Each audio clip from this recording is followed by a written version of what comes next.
সুপ্রিয় দর্শক আসসালামু আলাইকুম। দেশে প্রবাসী যারা যেখানে আছেন, যে মুহূর্তে আছেন, এই মুহূর্তে আমাদের ইউটিউব দেখতে পাচ্ছেন, সবাইকে আন্তরিক অভিনন্দন শুভেচ্ছা। দর্শক আজকে কথা বলবো আপনার অসহায় সুন্দরী নারী আমরা তার জীবন গল্প শুনে। আপা আসসালাম, ওয়ালাইকুম আসসালাম। কেমন আছেন? ভালো। ওর নাম কি আপনার? ঝর্ণা আমার নাম। কি নাম? ঝর্ণা। ঝর্ণা আপা। তো ঝর্ণা আপা দেশের কথা আপা বলুন। আমার দেশের বাড়ি বিক্রমপুর। বিক্রমপুর। আপনার আব্বা আম্মা আছে? আমার বাবা মা নেই, সৎ মার কাছে থাকি। সত্য আছে না? তো এখন কি অবস্থা আছে, কি সমস্যা নিয়ে আসেন একটু বলুন আপা। প্রতিবেদনে আইসি যাতে একটা মনের মানুষ পাই, সৎ মার কাছে থাকি তো কাজ করে খাওয়া লাগে। যাতে মনের মতো একটা স্বামী পাইলে যাতে কাজ না হয়ে খাওয়া লাগে, মানুষের বাসায় কাজ করি। তো কি কাজ করেন মানুষের সাথে? মানুষের বাসায় হাড়ি পাতিল মাজা, কাপড় চোপড় ধোয়া, এটা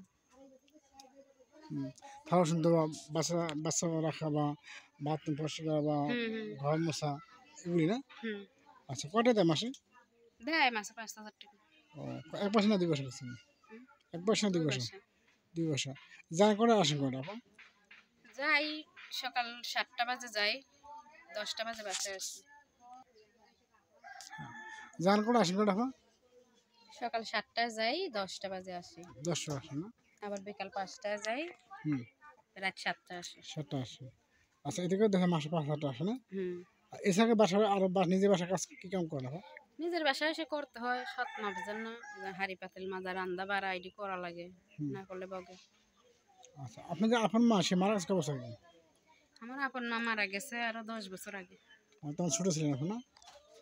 আচ্ছা, আব্বা কি চলে গেছে না আব্বা আমার আছে? আব্বা মারা গেছে। মারা গেছে, সে অনেক আগে মারা সেও গেছে না? মারা গেছে, আমার আম্মার আগে আমার আব্বা মারা গেছে। কি অসুস্থ ছিল নাকি না এমনি মারা গেছে? অসুস্থই আর কি, হঠাৎ করে মারা গেছে। স্ট্রোকে মারা গেছে। তো এখন আপনি কি করছেন আপা? বসে কি করছেন আছে বা এডুকেশন আসছেন যে কোনো কিছু চা পাওয়ার জন্য আসছেন না? কি চা আছে আপনার আপা? আমার তো বললামই যে আমার সৎ মার কাছে থাকি, জানেন তো, কাজ করলে খাওয়া, না করলে না খাওয়া। চাইতেছে একটা মনের মানুষ যাতে পাই, তার কাছে চলে যেতে চাই, সে যাতে আমার খান পরন দিয়ে সে আমারে রাখতে পারে। এই জন্য কারণ সৎ মার কাছে থাকলে তো কাজ করে খাইতে হইব সবসময়,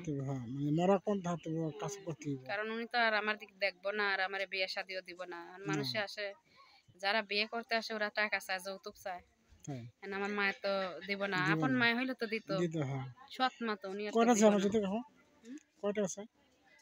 চায় এরকম যৌতুক চায় 1 লাখ 2 লাখ টাকা, এরকম কি আমাদের সামর্থ্য আছে দেওয়ার? এই জন্য বিয়েও হইতেছে না, দিতেছে না, কারণ যৌতুক তো চায়। যৌতুক নিলে তার বিয়ে দেওয়া যাবে না। আমি চাইতেছি যে আমার যৌতুক না নেবে সেরকম একটা পোলা চাইতেছি। কারণ দেশে হোক আর বাহিরেই হোক, যে কোনো একটা পোলা হবে, আমি বিয়ে বসবো। সে যদি ওনার বাড়িতে আমার নিয়ে যেতে চায়, যাব। আমার বাবা মা আছে, যদি বলে আমার বাবা মা সেবা যত্ন করবা, বাড়িতে থাকবা, তুমি আসো, আমি তাও যাব, তাতেও রাজি আছি। ভালো একটা মনের মতো মানুষ চাই। আপনার কি নাম্বার আছে? Phone number? আমার মোবাইল নাম্বার আছে 019 29 76 76 29 29 45 45। আবার 019 29 29 29 76 76 29 29 45। 45। তো দর্শক, আপনার নাম্বার তো বলে দিলেন। আপনার নাম্বারটা মুখে বলা আছে, যে যখন সহযোগিতা করবেন, আর যদি আমাদের পছন্দ হয়, ভালোবাসেন, বিয়ে করছেন, তার নাম্বার নিয়ে আপনার সাথে কথা বলবেন, খোলামেলা কথা বলবেন যে ভাই আমি পছন্দ হয়েছি, বিয়ে করবো, আপনারা আমাকে বিয়ে করছেন। এই প্রতিষ্ঠানে আসি মধ্যে বিদায় নিচ্ছি। আল্লাহ হাফেজ। আবার ভালো থাকুন। আল্লাহ হাফেজ। আসসালামু আলাইকুম রহমতুল্লাহি ওয়া বারাকাতুহু।